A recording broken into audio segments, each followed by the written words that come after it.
Good morning, everyone. This is Russell Rucker. I'm here for another constitutional talk. And today I'd like to talk a little bit of the leaves of Virginia. Now, obviously, the most famous Lee was Robert E. Lee, who fought for the South and led troops. In fact, even today, his tactics are studied at West Point because he was such a brilliant leader for the Confederacy. But putting that aside, we have to realize that he didn't just come out of nowhere. He was at least the third generation of important Lees. And today I'd like to really get into talking about Richard Henry Lee. Now, Richard Henry Lee served in both Continental Congresses, served in the House of Burgess with Thomas Jefferson and Patrick Henry until the House of Burgess was dissolved by the king. And at the point when it was dissolved, they left the meeting and went and met in a tavern to try to deal with some of the issues that they still had. England just didn't believe that the colonies had a right to do their own taxation, had a right to govern themselves, and this was a big issue at the time of pre-founding. Okay, he formed an alliance with the Adams, Samuel Adams, and John Adams when he was in Congress, and he was opposed to the Constitution. He's one of those men that fought the Constitution. It went home and it was very much opposed to a consolidation of government. And Richard Henry Lee really had a great oratory gift.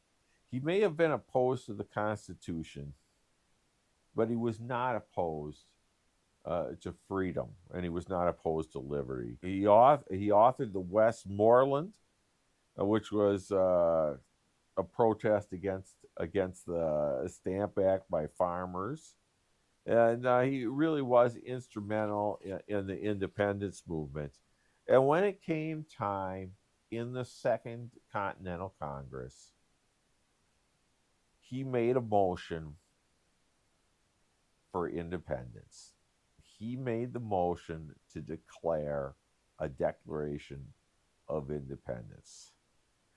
And it failed to pass, and they set up a committee to then write a Declaration of Independence.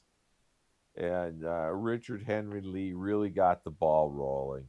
And as part of his resolution, it stated that these united colonies are and of right ought to be free and independent states. They are absolved from all allegiances to the British Crown, and that all political connections between them and the state of Great Britain is and ought to be totally dissolved.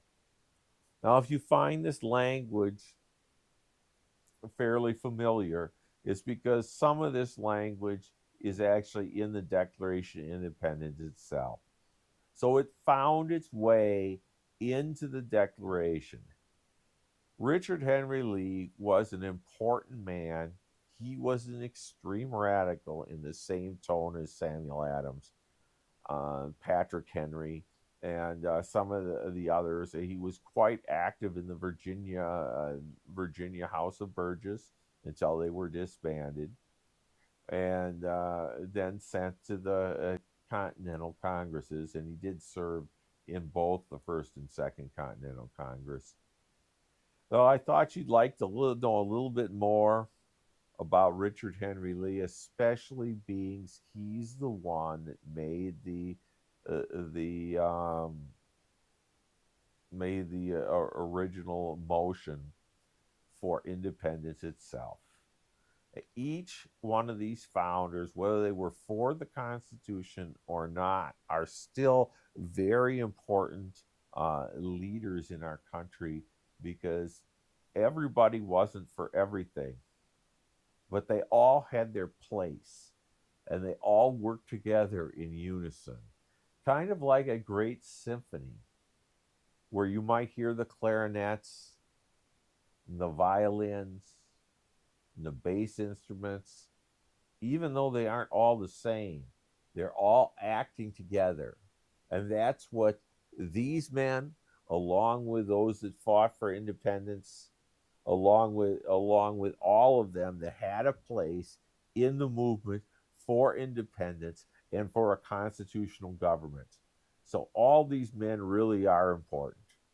And when you get into some of the anti-federalists, like Richard Henry Lee was, one of the great things they were able to get for us was a Bill of Rights, because that was one of their main complaints, that was that it was not in the Constitution, even though our founders thought that it was spread out through the document and there was no need. And that's basically what the argument became.